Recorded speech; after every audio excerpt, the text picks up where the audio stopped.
A question from the floor directed to Mr. Stewart. As you're no doubt aware, the Fraser Health Authority is conducting a feasibility study on expanding Eagle Ridge Hospital. And if so, what is your vision for the best use of Eagle Ridge Hospital to serve the growing needs of our community? In 1 minute. Eagle Ridge Hospital is a cherished part of our community. It serves Coquitlam Port Moody, but it has never reached its full potential. Its emergency ward isn't large enough. It needs to be expanded. It also needs to be properly supported as a regional hospital. Quite often our community ends up going out to Royal Columbian for important care, because Eagle Ridge Hospital doesn't provide that care. And I really think that Eagle Ridge Hospital ultimately it needs to be expanded. It ultimately needs to reach its full potential and provide a wider range of services for all of the Tri-Cities, so that we're not looking to other hospitals to help serve our needs. Thank you, Mr. Stewart. One of the large discussions that we've had this evening is around business property taxes, and we're going to go back to that now and start with Mr. Mandarino. And this is a specific question. If elected, how would you address the disparity between the taxes paid by business and those paid by residential homeowners? Specific examples, please.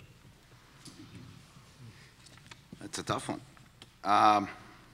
One of the things, like I said, like I addressed earlier, is our budgets or the city's budgets really needs to get looked at. One, reviewing them, I'll be honest with you, they didn't make any sense to me. They're not a clear-cut budget that a typical business would understand, line by line, knowing your revenue stream and expenses. If that can get adjusted, then from there you're going to start adjusting the way you're collecting your taxes, be it from businesses and the residents. I believe there could be a savings. I think the savings starts within the four walls of City Hall and addressing the budget issues. Thank you, Mr. Mandarino. Mr. Nicholson. Thank you. Councillor Lynch has talked about a methodology for approaching our budget that I support, and that's to determine what we think a reasonable, acceptable level of increase, if any, in our taxes is, and to apply that to a wish list. What are the things that we'd really like to see happen in the coming year? What can we do within the envelope that we've set ourselves and work from that to keep the tax rate at the place it belongs? One of the things on that wish list needs to be the rebalancing of residential and business taxes. Shall we provide longer hours of operation at an arena, or shall we shift the tax burden away from business a little better without unduly burdening the residential taxpayer? It needs to be part of our choices that we make at budget time. Thank you. Thank you, Mr. Nicholson. Mr. O'Neill. I want to make it very clear on this. On the very first day that the Canadian Federation of Independent Business invited candidates from all of British Columbia to come down to their press conference and media event to sign the CFIB's Taxpayer Protection Pledge, which does commit us to lowering that gap. Everybody was invited. The UBCM, the Union of BC Municipalities, was having a convention just a few blocks away from where this event was happening. Only 10 people showed up, and 3 of them are sitting here tonight. I'm one, Linda Reamer is one, and Andy Shen is one. Nobody else showed up from there. So I am committed, and I will follow through on that pledge to reduce that gap. Thank you, Mr. O'Neill. Mrs. Reid. Thank you. Well, probably the reason only 10 showed up out of, what, 2,000 or something that were there is because it's, you might not be signing as with the union side, but then you're signing with the other side. They're talking. Microphone, please. Thank you. They are discussing when you sign up for a certain tax increase. And gosh, if we need more snow removal, if we have a heck of a winter, we've got about $1.3 million to spend on snow removal. when we spend that under that, we can't go out for more taxes. So there's all kinds of things. What we need to do is we need to change the darn system of taxation that we've got going and make it more like back east so we have more opportunities to create revenues and level out the business taxes. Thank you, Mrs. Reid. Mrs. Reamer? Thank you very much. Yes, I was one of the people that signed the CFIB pledge as well. One of the things we need to do is we need to look at some alternative sources of revenue. We currently only rely on two, that are our property taxes and also our development cost charges. So we need to look at some alternative forms. One of the problems we have is that municipal governments only get 8 cents to every dollar, and really when you consider it, that's not very much. So if we can look at some alternative sources of revenue, that could be applied to reduce business property taxes. The other thing suggested by the CFIB to reduce business property taxes is to tie that reduction to the rate of growth that we have in our community, because with that expanded tax base provides more opportunity for us to have a little additional money that can be applied to things such as a reduction of business property taxes. Thank you. Thank you, Mrs. Reamer. Mr. Rizmani? Well, I believe in two strategies which will help us to save taxpayers' money. One is the saving in the city operation costs. I have an HR background and I have an engineering background, and those two departments are major departments in the city of Coquitlam, which their role can actually play an important role. And engineering department, there's a concept called value engineering, which needs to be applied to all of the practices of that department. Also, the HR department will need to look into the performance review of the staff and more efficiency in practices. Finding new resources of revenue for the city is very important, and that's as a result of proactive economic development. Coquitlam needs to host a localized industry like Burnaby does for EA Sports, which is a major employer, and also Vancouver does for filming industry. Thank you. Thank you, Mr. Rizmani. Ms. Robinson. Thank you. You asked for one very specific thing. I've got two. 2 years ago, I asked staff to provide a wish list, well, I guess not a wish list for staff, but it's a wish list for me. Where can we cut? Which programs are not meeting our goals? We have goals all the time, and we haven't historically been measuring them very well. And I've been pushing staff to do a better job of measuring the outcomes of our efforts. And so I think we need to continue in that effort to identify programs that no longer meet the needs, so that we're not doing same old, same old. The other thing that I think we need to do is I think we need to accelerate our tax shift. We have been doing it for I think 16 or 17 years, 0.75%, and I think we need to increase it and get moving on shifting that tax burden. Thank you. Thank you, Ms. Robinson. Mr. Sikora? Thank you very much. 3 years ago, I challenged the mayor and the council members that I could save $5 million within the city hall, and if I couldn't, I'd resign. And if I could, that they would resign without cutting services. That challenge was never taken up. I'd like to give him that same challenge again, whoever the new council member, new mayor is. I'd like to give him the same challenge, because seriously, we now have a casino that gives us $10 and $12 million, and we're still short of money. Now, you know what? It doesn't matter what happens with this council. You can give them $100 million, they'll still be short of money. They don't know how to look after the money. That's the problem. Thank you very much. Thank you, Mr. Sikora. Mr. Shen. On the day that I signed the CFIB pledge, Terry O'Neill, Linda Reamer were there. In fact, the city of Coquitlam had 3 candidates that were there, and we were the first ones to be there. Susan, Anton, all those candidates, they also signed it, but they came in after us. Coquitlam, we are eager to cut taxes, and with the right people on council, we will.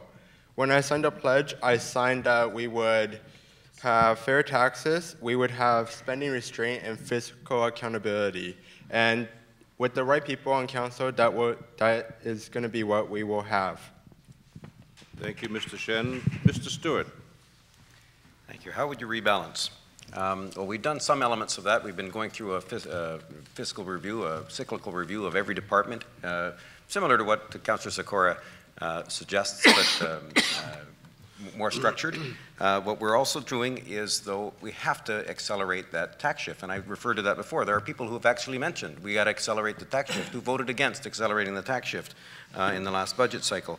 There's one other element, though, and I think Councillor Reamer mentioned it as well, and others have. We need better sources of revenue. I'm working with the Mayor's Council right now on a memorandum of understanding with the province in order to identify better sources of revenue for some of the costs that are dumped onto municipalities, because we keep getting more and more costs downloaded upon us, and we've got to deal with those additional costs. And but ultimately, this particular last 3 years has been the QP wage increase. It has been enormous, and it has created challenges, and I recognize that those challenges meant it was difficult to maintain the tax shift. When we renegotiate the contract, we have to manage those expectations. Thank you, Mr. Stewart. Mr. Sufi? Yes, I don't believe you can ever make business taxes, business property taxes, and residential taxes equal. But the gap is too wide, and that should be shrunk. How we can generate that money, we can manage with the taxes which we are collecting to manage it better. With 30 years of the small business background, I think I know how to manage. Sure, I didn't manage 80 million or whatever, but I managed my restaurant with 40 employees and managed many of those small businesses. So I think that is the quality I will bring. But the gap is too wide, and we can generate new revenue with innovative. I'm not there, so I cannot tell you where, but I can, when I'm there, I will be promising you I will do innovative ways of bringing taxes. Thank you, Mr. Down Sufi. or saving. Mr. Wiki. Thank you. Yes, I'm also one of the candidates who signed the CFIB pledge for tax fairness, restrained expenditure, and accountability. The tax disparity is quite noticeable between the residential and business taxes. That is the reason why a lot of the businesses are moving away from Coquitlam. And I support to reduce that tax disparity and bring that to a more comparable level. And the council must be held responsible for its expenditure, just as if they were running their own business. I don't know why they shouldn't. In council, that is what I'll be pushing for.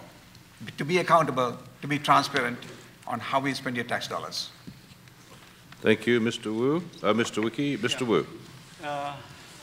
Speaking of tax cut, I believe many people will love the idea, but I don't think that tax cut will be the final solution, because we need revenue, city revenue, for providing fair and accessible city service. So a better idea for me, how about changing the taxation regime in Metro Vancouver?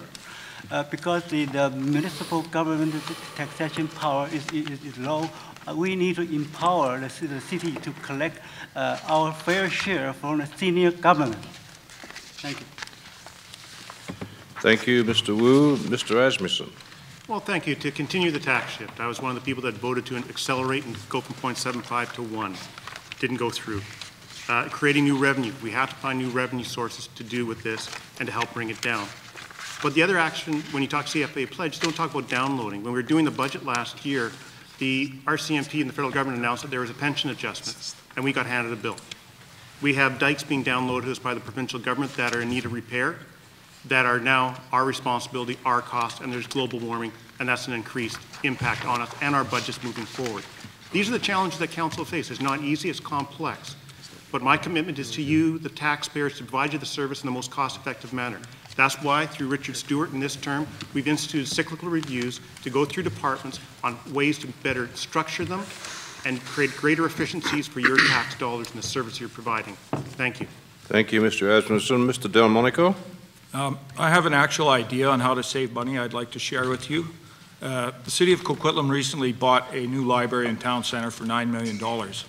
In Burnaby, the corner of Kingsway and Edmonds is redeveloped, and it's a big piece of property, and retail, commercial, and residential went on that lot, as well as a brand new library.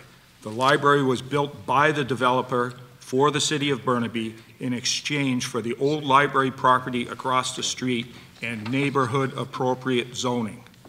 So while Coquitlam paid $9 million for their library, Burnaby did not spend $1 to get a brand new library, but they did negotiate with the developer over an exchange of property, as they very often do, or they negotiate with the developer over square footage.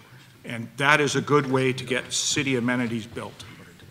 Thank you, Mr. Delmonico. Mr. Hodge? Okay, in my door knocking, taxes is the #1 issue for sure. People are concerned that the taxes are rising at a faster rate than our ability to pay them. You know, and I think we're in a new reality here. The world reality has changed, and we can't continue on and budgeting, doing things the same way we've always done it. At home with my 3 boys, we have a saying: is it want or need? And I think we have to first decide what it is that we absolutely need, and we have to start continuing looking at the budgets really closely. And we have to look at other forms of taxation. My concern is, right now the business community pays 40% of our total tax base, and they only represent 10% the businesses. And as we grow more houses, if we don't keep up with our business growth, that subsidy is going to become a real problem, and we have to make the pie bigger. We need more businesses, and as we get more businesses, I want to see that money put into reducing the tax of the existing businesses. Otherwise, we're just not going to be sustainable. Thank you, Mr. Hodge. Mr. Lynch? Thank you. Well, I heard 3 issues raised. The first one was the pledge. When I first heard of the pledge, I sent the pledge to our finance department. I sent it to our legal department. I asked them what they thought of how this would impact us. First of all, legally, they say, from a councillor's point of view, you're supposed to leave yourself open to make decisions without having entered into any contract. So you have to be open to the facts that come before you. So it's not a good idea to sign any type of pledges. From a financial point of view, it's difficult to commit to things that you don't have variables. Not to say that we're not going to try to keep the taxes down, because that's certainly what one of my platforms has been. I've heard some issues about the QP increase, so I've compared the latest QP increases over 3 years compared to the fire. QP was 9.5 and fire was 13.5. So we got to take everything into account. The last thing that I heard about was taxes and how we're going to address the disparity, if I understood the question correctly. The problem is we're doing a tax shift. Doing a bigger tax shift isn't going to work. If our taxes from this city go up higher relative to the other cities, we just still stay behind because the taxes go up higher. Thank you, Mr. Lynch. Mr. McDonnell? Thank you. Of course, we have to create more revenue, and we have to reduce the ridiculously high business tax. But when you reduce the ridiculously high business tax, we reduce it on and we raise property tax, equal it out. That's not acceptable either. We need to go through our agencies, the LMLGA, the UBCM, the FCM, or UBCM and FCM, to lobby the federal government for ways for us to generate more revenue. What's wrong with a 0.5% tax on all alcohol sold in our city? What's wrong with 0.5% on all tobacco sold in our city? Coming back to our city, and instead of going out to our businesses and going out to our property owners for more money. Thank you, Mr. McDonnell. We have a question directed to Mr. Lynch, and the question is, you've been on council now for 9 years. Could you share with us what initiatives can you call your own? Well, that's an interesting question, because I'm not one of the people on council that want to take credit for everything that's happened over the last 9 years, because quite frankly, what happens is the things that are decided on council come together based on a majority vote. On the other hand, if you're providing leadership, you can take the city in just about any direction you want to go. You don't have to claim credit for things that are happening just because you happen to be the person that cut that ribbon. So what's happened in the last 9 years? Well, I can go through the ice rinks, the pools, the senior centers, the David Pathan connector, and I can go on and on. The fact is that when you are on the council, you're supposed to be working together. There's no opposition here. We're all government. We're all supposed to be working together for the betterment of the city, and that means you take leadership, but you don't take credit for everything. Thank you, Mr. Lynch. We're getting very close to the end of our evening with the debate, and I'm going to ask again another yes-no question, and it's a yes-no question. I will start with Mr. Nicholson. Do you or do you not support amalgamation of the 5 civic communities? Yes or no? No. Mr. O'Neill? No. Mrs. Reid? No. Mrs. Reamer? No. Mr. Rizmani? No. Ms. Robinson? Yes. Mr. Sikora? Yes. Mr. Shen? No. What is it? Mr. Stewart? Yes. Mr. Sufi? Yes. Mr. Wiki? Yes. Mr. Wu? What's the question? What was the question? Yeah. Do you support the amalgamation of the 5 civic governments in the area? Civic government? The 5 cities. The Tri-Cities and more Belcarra. Yeah, yes, no? Yes. Yes, okay. Mr. Asmussen? Yes. Mr. Delmonico? No. Mr. Hodge? Yes. Mr. Lynch? No. Mr. McDonnell? Yes. Mr. Mandarino? Yes. I don't know who is keeping score, but is somebody added up the yes and no's? Okay. All right, candidates, we have now come to the time where you have 1 minute to wrap up for the evening, and we're going to start in reverse alphabetical order, starting with Mr. Wu. 1 minute wrap up, please. All right, 1 minute. I'm running for Coquitlam Council because I see value matter most. Such like sustainability and diverse representation and engagement. And I will carry on my 4-pillar vision for a better Coquitlam. I want Coquitlam to be more sustainable, livable, accessible, and welcoming. I will stand up for represent all residents of Coquitlam. I will listen to the voice, and I welcome everyone's input. I believe I am the right choice for the Coquitlam. On Saturday, November 19, please vote for Vincent Wu, and we can build a better Coquitlam all together. Thank you. Thank you, Mr. Wu. Mr. Wiki. We are facing challenging times. With the rapid growth of population, we are also demanding big job opportunities and affordable housing in Coquitlam. I want to ask you to look at all the candidate profiles and who you think is going to do the best job for you. It is my privilege and my honor to serve you in council. On November 19th, I ask you to support my candidacy. Thank you. Thank you, Mr. Wiki. Mr. Sufi? Yes, if I'm elected, I will work for everybody. I want everybody in Coquitlam to be included. So I strongly believe in strong community, strong business. A strong community means, in my idea, a strong community means good paying job, less crime, affordable housing, good transportation, more park and recreation facility and a sports facility, good transportation system. So a strong community doesn't mean just high-rises. That is not a strong community. A strong community is to be something which is good for everybody, and that will I work for it. So please vote for me on November 19th. Thank you, Mr. Sufi. Mr. Stewart?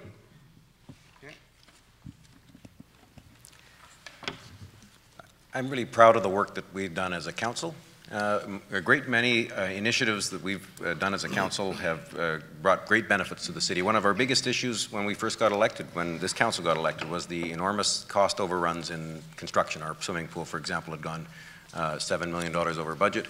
We turned that around. We initiated some new programs to make sure that we were much more cost effective on our construction and had much better stringent controls. And as a result, the next project was $10 million under budget and 18 months under the schedule. I've met with lots of groups. I've met with groups regularly. I've met with the Chamber of Commerce members, for example, every month, in order to discuss and get their ideas and understand better the perspectives of business in our community. We've heard from lots of the candidates tonight about what they would do, and I think these are all things that we have to listen to as a council, and we have to make sure that we find the best match, the best balance, and move forward in a way that takes the city forward. And I promise to continue to do that. Thank you, Mr. Stewart. Mr. Shedden? Although I'm not a businessman or woman like most of you, I'm in the business of getting real results.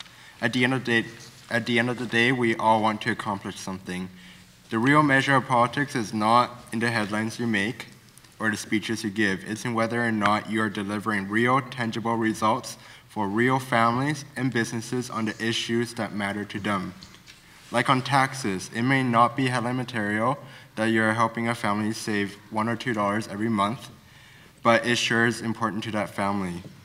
I want to make a difference in your lives. I want your business to be as competitive as other businesses in surrounding cities. I want to attract more jobs to Coquitlam. Just to remind you, my name is Andy Shen, the name that you have to remember on advance polls or election day, whichever day you're voting for, and the name that you can rely on in the next 3 years. Thank you, Mr. Shen. Mr. Sikora? Thank you very much. I would like to see a zero-based budget in our city. I've talked about it for the last 6 years since I've got in. A lot of council members seem to want to talk about it, but they don't like the name of it. They like to change the name of it. You know, a zero-based budget controls the spending at the city hall. You mentioned zero-based budget, and the bureaucrats hide. They're scared of it because it controls. They cannot spend money from one pocket to the other and moving from one department to the other, and something that hasn't been done, that it can go for something else. So, ladies and gentlemen, I'm going to go for the next 3 years, and if I don't see any results on zero-based budget, in 1986 you'll see my name to run for mayor. Thank you very much. Thank you, Mr. Sikora. Ms. Robinson. You will see it again. Time travel. And that's when the controls are going to go in. 1986. My turn? All right. Thanks, Lou. Coquitlam is a great place to live, a great place to play, and with Douglas College, a great place to learn. But our greatest gap is that we need to take a look at is it has to be a great place to work. We have some real opportunities ahead of us with Evergreen and the Port Man coming to us, and I want to make sure that we're ready to capitalize on these opportunities. I have a track record for being thoughtful and considering all sides of policy considerations. I am also known as an excellent advocate, a fireball of energy, and a good team player. I'm a strong chamber supporter, connecting with chamber members at networking breakfasts, volunteering my marketing and analytical skills on chamber membership committee, and engaging with business leaders to talk strategy for regional economic growth. I have been a real asset on council for the past 3 years, and I will continue to be an asset for the next 3 years. I ask for your support on November 19th, and Jimmy, your right arm must be very tired by now, so thank you for all the work that you've been doing. Thank you, Ms. Robinson. Mr. Ismani. Well, thank you. I'm a candidate who brings energy, youth, knowledge, and experience. By voting for Araz Rasmani, you'll be voting or saving a vote for a lively and progressive city, a city that fosters an environment to support small business, a city that encourages tourism, and a lively city of Coquitlam. I want to thank you, my team of volunteers, the team of 50 volunteers that I have, all the 700 who attended my fundraising event on October 7th at Red Robinson Theater. I want to acknowledge the 35 small businesses who supported me financially on that fundraising event. And I'm grateful that my ideas that I brought up in the last two candidates meeting was utilized today by other candidates, and I'm grateful for that. Thank you, Mr. Rismani. Mrs. Reamer. Thank you. It is indeed an honor to stand before you this evening, an elected first-term councillor for the city of Coquitlam. I have a vision for this great city of ours, and that is to make it the best place in the province. I hope our city will become one where we can work, live, and play in the same community. Much work needs to be done to achieve this goal, including a focus on economic development, streamlined processes, easier working relationships between our nonprofits and the city, increased jobs, and improved transportation.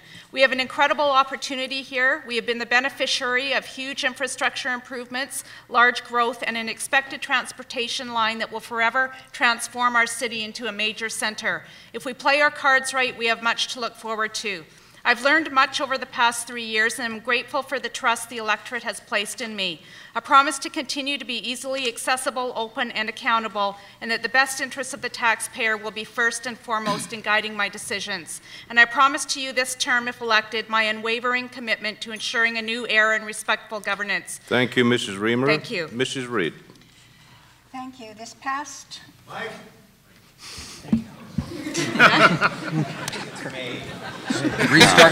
Restart the clock. Bad girl. They can't hear her. This past few years, I've been chair of land use and economic development. I am not a process person. Those of you who know me know that. I just deliver. I'm action oriented. And my job is to deliver affordable housing, affordable market housing, and affordable rental housing. So far, from Mountaintop, Burke Mountain, to the city center core, which will be a vibrant, wonderful place to be, to the waterfront that we'll soon have in the next 5 to 10 years down on the Fraser River, we will have all the housing that we can offer. I love this city. I negotiate with business folks and with developers like I own it. Right now, we're ready. We're ready to pounce. Evergreen's here. We're happening. And I ask for your support for another term on November 19th. Thank you. Thank you, Mrs. Reed. Mr. O'Neill, please. Thank you, Barry. As Mrs. Reed said, most of us love our beautiful city. I know I do. My wife Mary and I have lived here 31 years in the same house in Eagle Ridge, raising our 2 sons. My record of involvement in the community speaks to my commitment, I believe, to work on your behalf. I'm a founding member and past president of the Eagle Ridge Residents Association. I serve on the board of the Coquitlam Foundation. I help organize and serve as the annual MC for the Alzheimer's Society Walk for Memories. I've volunteered with the Crossroads Hospice Society. My professional achievements, which include being awarded for journalistic integrity, mean you can trust me to follow through on my promise to work on your behalf to rein in the city's spending so our taxes don't take such a big bite out of your pocketbooks. My name is Terry O'Neill, and I would be honored if you voted for me on November 19th. Thank you. Thank you, Mr. O'Neill. Mr. Nicholson. Thank you, Barry. I'm Neil Nicholson. I'm not going to review my attributes or my policies and platforms. They're all in the brochure. Pick up a dozen and share them with your neighbors. I want to answer the question that Richard got about Eagle Ridge Hospital. It's near and dear to my heart. It's a major issue for me in our community.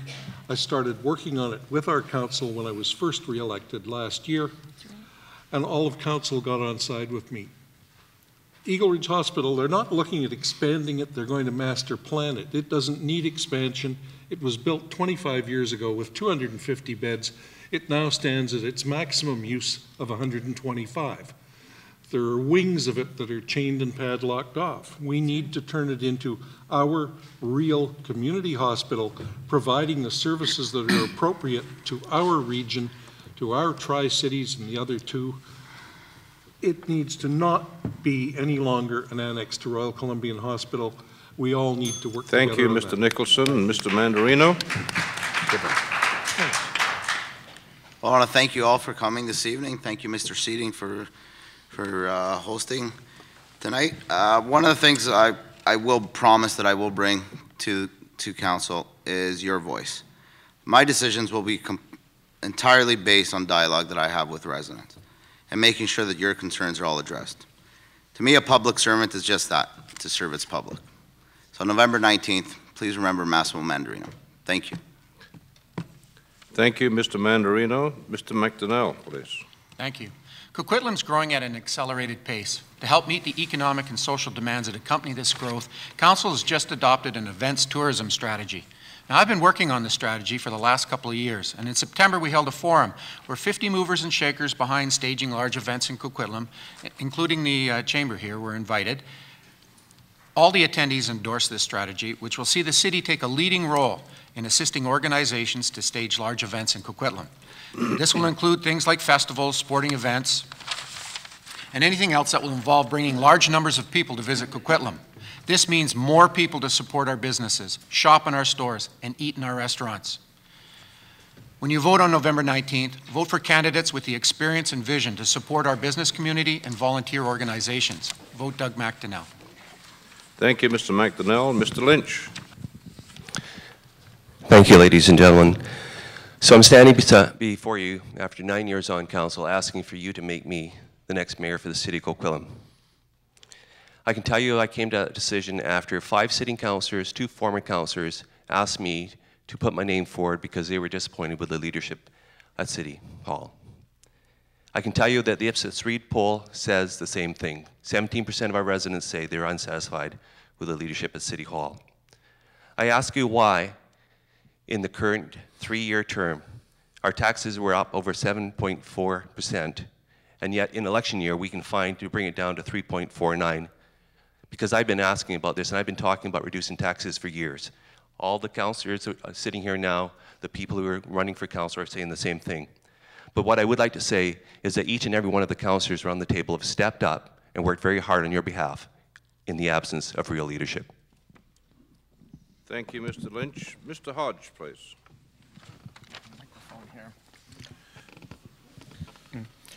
I've lived in Coquitlam for 46 years. Coquitlam is the only home that I've known. And I look forward to the opportunity to help shape its future. I've served in my community, including 16 years on your board of the Chamber of Commerce and on the, representing you on the board of the British Columbia Chamber of Commerce. And I'm committed to fiscal responsibility, and I'm committed to making sure that our businesses who are in this community today are able to grow and prosper and create jobs here. And I'm committed to making sure that we're able to bring more businesses here. I've served on a number of committees here in Coquitlam, including Economic Development Committee and Safety, and I do volunteer work in the community. I run a scout troop here in Coquitlam, and I coach soccer. I was fortunate to grow up in Coquitlam. I was able to find a job, work here, buy a home here. Today I'm raising 3 young boys, and I hope that they have the same opportunities that I had when I grew up in Coquitlam. Thank you, Mr. Hodge. Mr. Delmonico. I bought new in the River Heights neighborhood when it was built. I'm still there. I'm in a different house, but I really love living in Coquitlam. I'm retiring on November 30th after almost 34 years on the Burnaby Fire Department. I never planned to move to the island or the interior. I planned on staying right in the neighborhood I'm in. I shop at Como Lake Village. Every 2 or 3 months I run over one of those curbs that Lord knows why they put them in there. And I've spent a good chunk of my life in the Poirier arena. I bring much experience from my time with the city of Burnaby and my work with the nonprofits and charitable in that city. And if elected, I would like to bring that expertise to Coquitlam Council. And I would like you to know that you can expect honest, open government from me. Thank you. Thank you, Mr. Delmonico. Mr. Asmussen. Well, thank you very much. I love this community I live in. When I got into politics was to make Coquitlam a better place for today and in the future. And I've been working hard to improve how the city of Coquitlam works and provides service to you. That met with the cyclical reviews that we've been put in, cutting red tape, finding ways to keep on making change. If you don't keep making change and finding better ways, you're stagnating, you're going backward. And that's not what I'm about. I'm about finding things better and how to do it and drive it home better. I'm chair of the Engineering Utilities Services, which is waters, pipes. Not the sexy stuff, but that's the important things that we got to make sure that are provided to you in good working service. And I will continue to provide all services for all areas, from homelessness to parks, at a reasonable, functioning, proper way. On November 19th, vote Brent Asmussen for Coquitlam Council. Thank you. Thank you, Mr. Asmussen. Ladies and gentlemen, we have tried this evening to address the number of the concerns that came from you. I hope you found the answers to what you were looking for. And we would like to thank the Evergreen Cultural Center for the use of this facility. And please remember, folks, that this is your community, so exercise your democratic right and make sure you vote on November the 19th.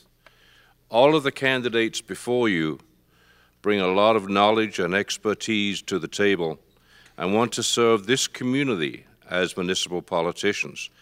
So please put your hands together and show your appreciation to them for stepping up to run in this election.